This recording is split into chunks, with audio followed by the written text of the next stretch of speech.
I want to talk about Delores Tucker and modern hip hop.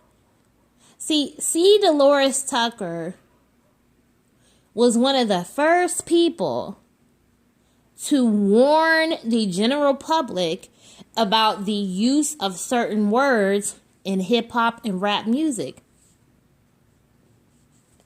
Delores Tucker was telling people in the 90s, we shouldn't be comfortable calling ourselves the N-word.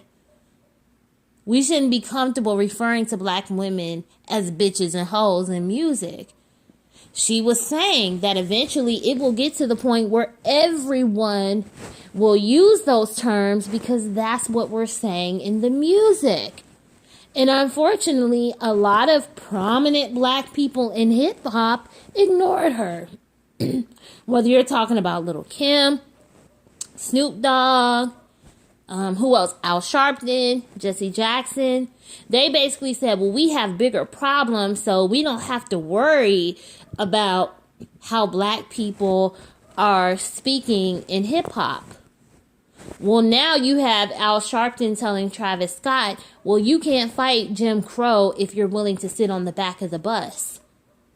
But can't you understand that supporting the use of the N-word in hip-hop is kind of the same thing? It's kind of like, well, you're fighting against Jim Crow, but you're willing to sit in the back of the bus because you're willing to support images that say that black people in general are N-words and black women specifically are bitches and hoes. So I don't even think Travis Scott is over 30. So if he's somewhere in his 20s, he grew up listening to music, right? Where black people referred to each other as N-words. You know what I mean?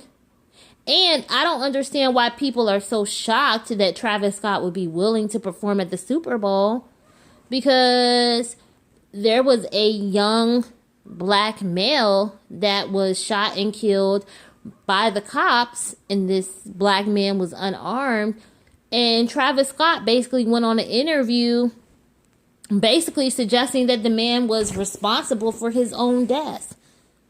So why are you surprised about this? See, Delores Tucker tried to warn us at least 20 years ago about this, and it wasn't just her. It was Senator, I believe her name is Carol Moseley Braun. She was the first black woman to serve in the Senate. She actually worked with Delores Tucker to try to change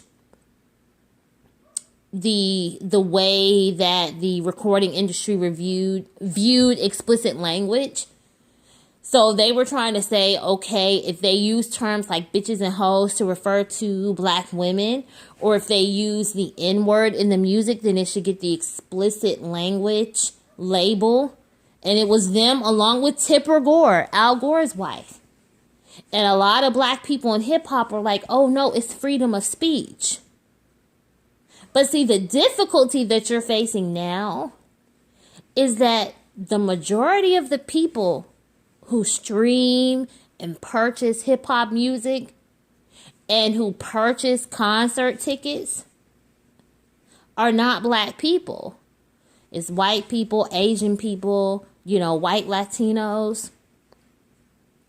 So they're listening to the music, they're supporting it, they're buying it, they're getting you to the status where you're multimillionaires.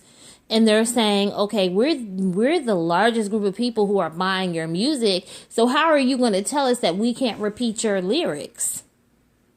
See, what Delores Tucker was trying to tell y'all is no one is going to place more value on you than the value you give to yourselves.